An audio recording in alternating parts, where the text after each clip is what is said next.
ఘట్టమనేని జయకృష్ణ, రాషా తడనే నడిచిన శ్రీనివాస మంగాపురం జయకేతనం ఎగరేస్తోంది. ముఖ్యంగా చాలా తక్కువ పని దినాల్లో కేవలం 93 రోజుల్లో పనిచేసినటువంటి ఈ సినిమా మంచి క్వాలిటీతో, మంచి నాణ్యతతో, మంచి కథాంశంతో వచ్చి అందరినీ అలరింపచేయటం తెలుగు చలనచిత్ర పరిశ్రమకు ఒక ఆశాకిరణంగా భావించవచ్చు. ముఖ్యంగా ఈ మధ్య కనుక హీరోస్ కనుక చూసుకుంటే తెలుగులో ఎస్పెషల్లీ గ్లోబల్ ఐడియాలతో వెళ్తున్నారు. ముఖ్యంగా పాన్ వరల్డ్ సినిమాలకి అధిక ప్రాధాన్యత ఉంటుంది. లోకల్గా ఉండే అంశాలు కనుమరుగైపోతున్నాయి. లోకల్గా ఉండేటువంటి వాటిని తీసుకొని గ్లోబల్గా వెళ్ళేటువంటి అంశాన్ని ప్రధానంగా చేసినటువంటి ఈ సినిమా ప్రయోగం అందరినీ కూడా ఆకర్షితులను చేస్తుంది. ముఖ్యంగా ఈరోజు ఒక సినిమా అనేటప్పటికీ పెద్ద హీరోలు కేవలం ఒకానొక టైంలో ఒక సినిమాని ఒక నెలలో పూర్తి చేసేవాళ్ళు. అంటే సూపర్ స్టార్ కృష్ణ సంవత్సరానికి 12 సినిమాలు కనుక చేస్తే ఆ రోజుల్లో ప్రతి హీరో కూడా కనీసం సంవత్సరానికి 8 సినిమాలు చేసేవాళ్ళు. కానీ రాను రాను పరిస్థితి మారిపోయింది.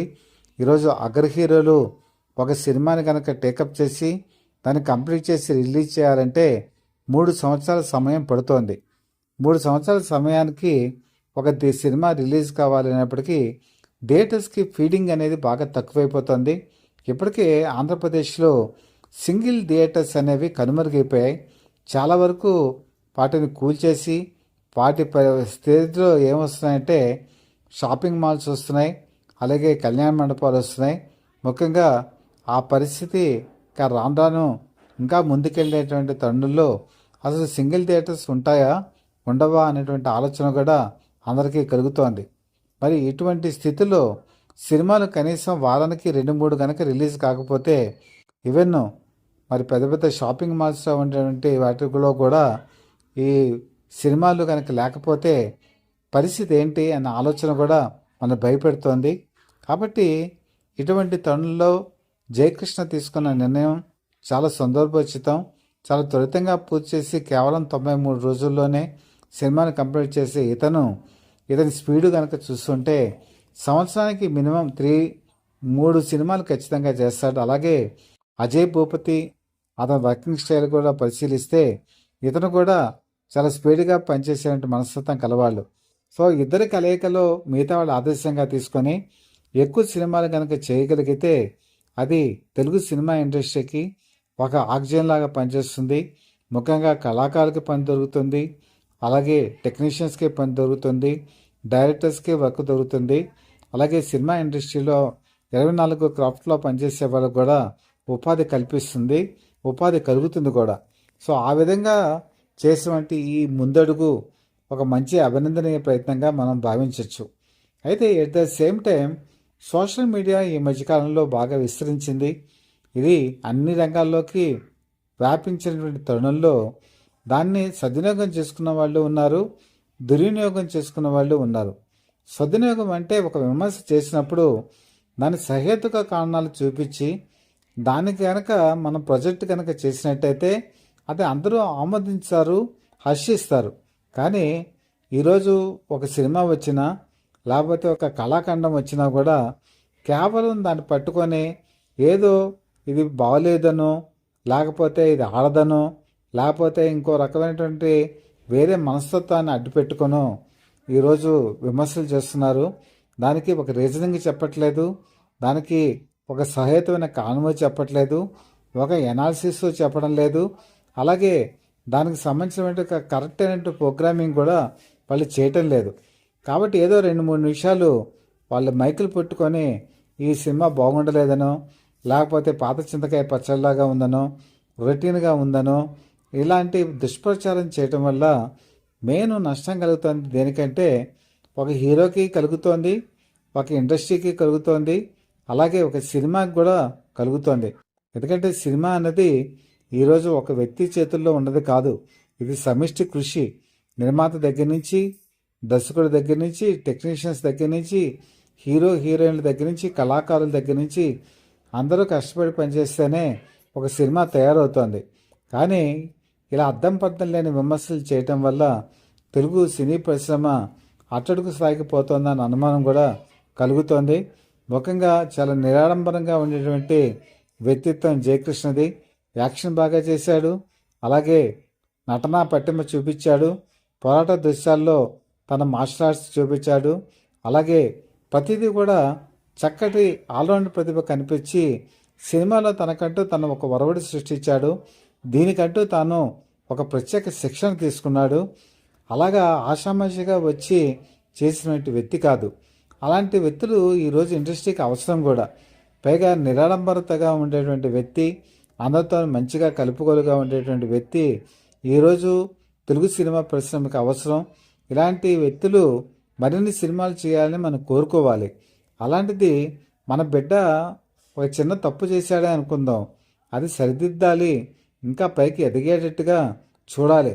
ఒకవేళ చిన్న చిన్న విమర్శలు ఉంటే దాన్ని రెక్టిఫికేషన్ చేసుకోవడానికి ఒక సహేతుమైనటువంటి కాషియస్ రీజన్స్ చెప్పచ్చు. అంతవరకు పర్వాలేదు. కానీ మనం కేవలం ఆ వ్యక్తి ఎదగకుండా చేయాలి అనేటువంటి ఒక భావన కనుక ఉంటే అది ఎప్పటికైనా చాలా ప్రమాదకరం. ఇది సోషల్ మీడియాలో గణనీయం కూడా. ఇలాంటి అవాంఛనీయ ధోరణులు ప్రబలకుండా చూడవలసిన అవసరం అందరికీ కూడా ఉంది. ముఖ్యంగా ఈ సినిమా కనుక చూసుకుంటే కొంతవరకు నెగటివిటీ వ్యాపింపు చేయడానికి కొంతమంది కంకణ కట్టుకున్నట్టుగా కూడా కనిపిస్తోంది. ఇది చాలా బాధాకరమైనటువంటి విషయం. అలాగే పైరసీ, ఒక పక్క పైరసీ ఎలాగ పట్టి పీడిస్తుందో అందరికీ తెలిసిందే. ఇలాంటి తరుణంలో ఒక తెలుగు సినిమా నిలబడాలి అంటే ఈరోజు మనం అందరం కూడా కృషి చేయాలి. తెలుగు సినిమాని ప్రోత్సహించాలి, కళాకారుల్ని ప్రోత్సహించాలి. ఖచ్చితంగా జయకృష్ణ మంచి ఆల్రౌండ్ ప్రతిభ కనపరిచాడు. రాషా తడాని నార్త్ ఇండియా నుంచి వచ్చి కూడా మంచి నటన కనిపించింది. ఇలాంటి ఔత్సాహిక కళాకారులు ముందు ముందు స్టార్స్గా ఎదుగుతారు. స్టార్స్ నుంచి సూపర్ స్టార్లు అవుతారు. కాబట్టి ఒక తేనె మనసులు తీస్తే అనేక మంది కొత్త కళాకారులు వచ్చారు. ఒక నిడలేని ఆడది తీస్తే అనేక మంది కొత్త వాళ్ళు పుట్టుకొచ్చి ఒక నరసింహరాజు, ప్రభ లాంటి హీరోయిన్స్ తెలుగు సినిమా ఇండస్ట్రీకి దొరికారు. కాబట్టి ప్రతి ఒక్కరూ కూడా ఈరోజు మనం ఔత్సాహికమైనటువంటి వాళ్ళని ప్రోత్సహించాలి, తెలుగు సినిమాని ప్రోత్సహించాలి. అలాగే ఈరోజు మరి ఈ సినిమా ఇండస్ట్రీని, థియేటర్స్ని ఫిల్ చేయాలంటే ఖచ్చితంగా కొత్త సినిమాలు రావాలి. వారానికి ఈరోజు మన హాలీవుడ్ సినిమాలను కూడా ఫేస్ చేయాల్సిన పరిస్థితి వచ్చింది. స్పైడర్ మ్యాన్ ఇప్పుడు అన్ని థియేటర్స్తో కూడా ఉంది. కాబట్టి ఒకప్పుడు హాలీవుడ్ సినిమాలు మనకి పోటీ కాదు. కానీ ఈరోజు మనం వాటిని కూడా ఫేస్ చేయాల్సిన పరిస్థితి ఎందుకు వచ్చిందంటే మన తెలుగు సినిమాలు అత్యధిక సంఖ్యలో రిలీజ్ కాకపోవడమే. ఈ సంగతి కూడా మనం గుర్తుంచుకోవాలి. అలాగే ఇంకా ముఖ్యమైన మరొక విషయం ఏంటంటే ఘట్టమనేని జయకృష్ణ వాళ్ళ నాన్నగారు ఏంటంటే ఘట్టమనేని రమేష్ బాబు. రమేష్ బాబు చాలా మంచి వ్యక్తి, అందరితోనూ కలుపుకోలుగా ఉండేటువంటి వ్యక్తి.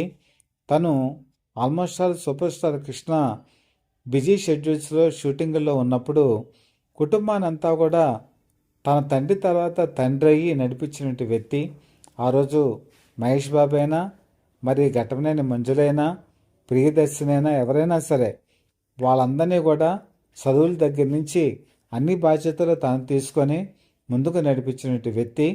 అలాగే తను ప్రొడక్షన్ వ్యవహారాల్లో కానీ, అలాగే పద్మాలయ ఇష్యూస్లో కానీ వాటన్నిటిలో కూడా వెళ్ళి ఆ రోజు సూపర్ స్టార్ కృష్ణ రాజకీయాల్లో ఉంటే వాటన్నిటినీ కూడా ఇక్కడ సినిమా ఇండస్ట్రీలో ప్రొడక్షన్స్ వ్యవహారాల్లో హిందీ సినీ పరిశ్రమకు సంబంధించిన విషయాన్ని కూడా చక్కదిద్ది అందరినీ కూడా సమన్వయపరుచుకుంటూ ముందుకెళ్ళినటువంటి వ్యక్తి. ఒక విధంగా చెప్పాలంటే తన కెరీర్ మీద తను కొద్దిగా దృష్టి తగ్గించుకోవడానికి కారణం ఏంటంటే కుటుంబాన్ని పైకి తీసుకురావాలనేటువంటి తపన. ఆ తపనతోనే ఆయన జీవించారు, కుటుంబాన్ని పైకి తీసుకొచ్చారు, తన ఆశయ సాధనకి ఒక అడుగు ముందుకేశారు.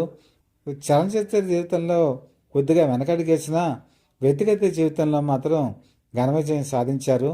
ఆయన అడుగుజాడల్లో, ఆయన క్రమశిక్షణలో, ఆయన మార్గదర్శకత్వంలో మరి మహేష్ బాబు సూపర్ స్టార్ అయ్యారు. మరి ఈరోజు జయకృష్ణ కూడా అదే వారసత్వంలో అడుగేస్తున్నారు. మరి వాళ్ళ తాతగారైనటువంటి జి ఆదిశేషగిరిరావు గారు, బంగారీ తాత అని పిలుస్తారు ఆయన కూడా తను చక్కటి మార్గదర్శకత్వంతో మనవడికి దారి చూపిస్తున్నారు. అలాగే ఘట్టమనేని మహేష్ బాబు ఒక సూపర్ స్టార్ హోదాలో తెర వెనకాల ఉండి ఒక గైడెన్స్ ఇస్తున్నారు. రాబోయే కాలంలో కూడా మహేష్ బాబు అనేక సినిమాలు తీస్తున్నారు. ఖచ్చితంగా మరి జయకృష్ణ పెట్టి కూడా ఒక మంచి ప్రాజెక్టుతో ముందుకెళ్తారన్న వార్తలు కూడా మనకు వినిపిస్తున్నాయి. నిజంగా అలాంటి మంచి ప్రాజెక్టులు ఘట్టనమైన జయకృష్ణకి ఇంకా వస్తాయి. ఇంకా మంచి దర్శకులు, నిర్మాతలు ఆయనతో సినిమాలు తీయడానికి ఉవ్విళ్ళెడుతున్నారు. వాళ్ళందరూ కూడా రాబోయే కాలంలో మరిన్ని మంచి సినిమాలు తీసి ఘట్టమైన జయకృష్ణ మరొక సూపర్ స్టార్ ఆల్రెడీ అయ్యారు. ఈ సూపర్ స్టార్ ఉజ్వలంగా ప్రకాశించేటువంటి రోజులు ఇంకా ముందు ముందు ఉన్నాయి. మరిన్ని తరహా కొత్త చిత్రాలు ఆయన చేస్తారు.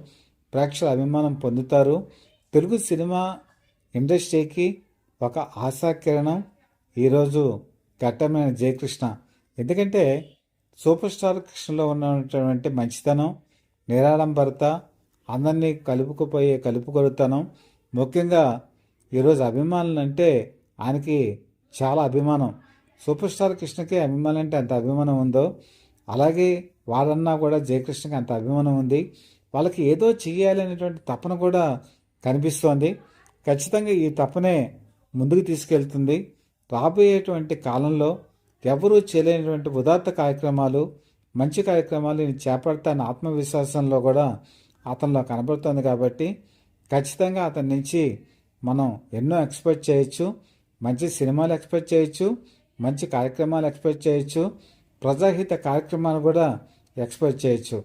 ఇవన్నీ కూడా జరగాలని మనస్ఫూర్తిగా కోరుకుంటూ, Satya for the people live TV ఇంతవరకు ఏవైతే ఫోకస్ చేసిందో, ఏవైతే ఎక్స్పెక్ట్ చేసిందో, ఏవైతే చెప్పిందో అవన్నీ కూడా తర్వాత కాలంలో నిజమయ్యాయని మీకు అందరికీ కూడా తెలుసు. ఇప్పుడు నేను చెప్పేది కూడా రికార్డెడ్గా ఉంది. ఈ రికార్డు మీరు రికార్డ్ చేసుకొని మీ దగ్గర ఉంచుకోండి. భవిష్యత్తులో ఇదే జరుగుతుంది. జరగాలని ఖచ్చితంగా మీరు కూడా కోరుకుంటున్నారు. జరిగిన తర్వాత కామెంట్స్ రూపంలో కూడా నాకు తెలియచేయండి. ఈ ఛానల్ని మీరు సబ్స్క్రైబ్ చేసుకున్నారా? చేసుకున్నట్టయితే మాత్రం మీరు చేసుకోండి. ఎందుకంటే ఎలర్ట్స్ రూపంలో ఇవన్నీ కూడా మీకు అందుతాయి. కాబట్టి మీ నైతిక బలంతో, మీ బ్లెస్సింగ్స్తో ముందుకు సాగుతామని తెలియజేస్తూ, మీ మిత్రుడు, శ్రేయోభిలాషి, Satya for the people live TV chief editor DVSS Krishnaprasad.